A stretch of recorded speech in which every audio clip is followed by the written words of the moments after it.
It's the 2nd of September, 1998. 8:17 p.m., a Swissair Flight 111 took off from John F. Kennedy International Airport, New York City, heading to Geneva, taking with it on board 229 passengers. The flight didn't last for 3 hours until the flight crew smelled an abnormal odor in the cockpit. No one could assess what was really happening. However, the pilot decided to land on Halifax International Airport in Nova Scotia, Canada. Unfortunately, it was too late. The spreaded fire above the sailings and the smoke filled in the cockpits made the recorder stop from functioning. Thus, 10:31 p.m., the plane crashed on the Atlantic Ocean, leaving no survivors behind.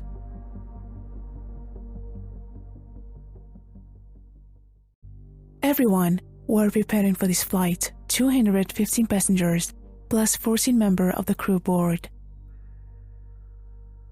On the top was Captain Zimmerman, a 41 years old who served as a Swissair pilot for 27 years, and a co-pilot, Stephen Liu, for 11 years. The two men were not in need of flight engineer to join them as usual flights do, because the MD-11 plane's philosophy design automated the task routine related to emergencies. However, some steps still should be performed by the pilot himself. The flight embraced many European nationalities like Germany, France, and UK, and it was known as United Nations Airbus because many passengers were United Nations workers returning to organization's headquarters.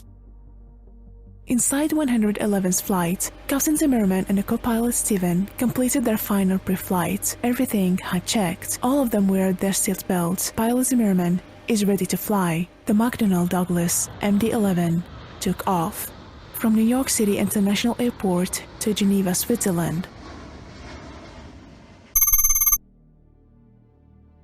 Everyone on board was busy on their own, watching the plane rising in the sky, and after 40 minutes, the plane was far from the ground about 33,000 feet. Flight 111 entered the Canadian airspace, and while the captain and the co-pilot were having their dinner, they smelled an odor coming from somewhere. Captain Zimmerman looked into the avionics compartment, but nothing were found. He thought it was an air conditioning problem, and while the pilot could detect the smoke source after it became completely smellable, here Zimmerman announced the pan situation, which is an indication for emergency situation by notifying controllers on the ground about the problem. 70.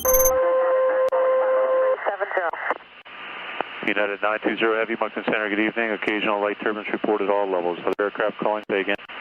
Swissair 111 Heavy is declaring pan. We have smoke in the cockpit. Request immediate return to that convenient place, I guess, Moscow. Swissair 111, Roger. Turn right to proceed. You say to Boston you want to go? Zimmerman and Steven wore immediately their oxygen mask to face this unpredictable tragedy. On the other side of the plane, passengers were enjoying their trip and were completely about the tragical drama happening in the sailing, in which it will touch them soon.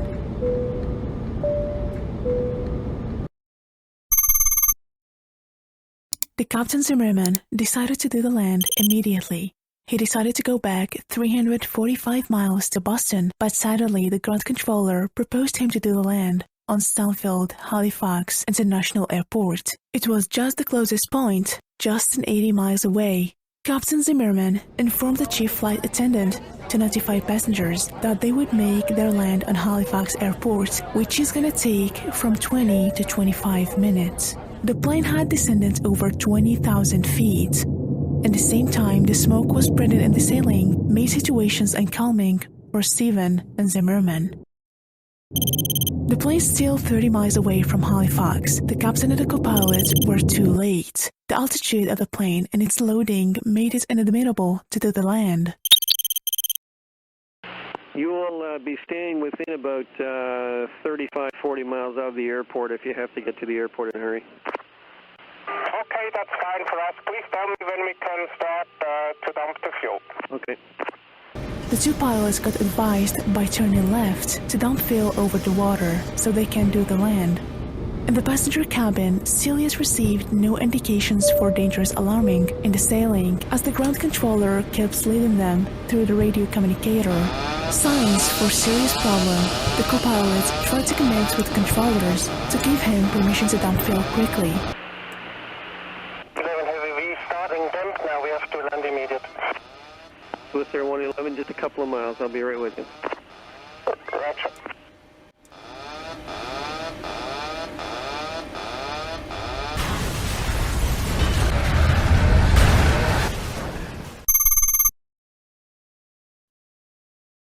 (10:31 p.m.) After the plane got disappeared from the radar, the Institute of the Oceanography near Halifax heard a big seismic event coming from the crash location. Halifax Rescue Coordination Centre, the Transportation Safety Board of Canada, and other investigation parts came to the location of tragedy, in which it was not far from the small fishing village of Bayswater. They discovered that the plane was completely crashed. It was 185 feet under the water, with 0 survivors. They tried to recover the red 1,000 pieces of the plane to start investigate who's behind this disaster.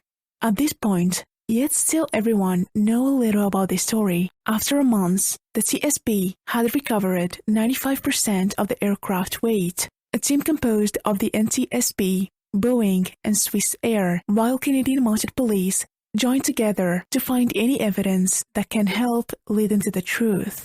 And after the research, they were like searching for a needle in the haystack. They knew for sure there was a small cockpit fire and especially an anomaly in cockpit wiring. As the investigator kept digging deeply in the case, the more it became clear for them that the main reason of this tragedy is wire arced in a closed hidden area to the cockpit, which could lead to jumping sparks that catch flammable materials on fire. Thus, the fire propagated, disabled all electronics in a cockpit, autopilot, black boxes. It's the deadline of the MD-11, Flight 111. March 27, 2003, the TSB investigations into Swissair Flight 111 is officially closed. This accident left a deep, painful memorial for victims' family and even for the research and investigations team who attempted to try living this unbelievable tragedy by every details.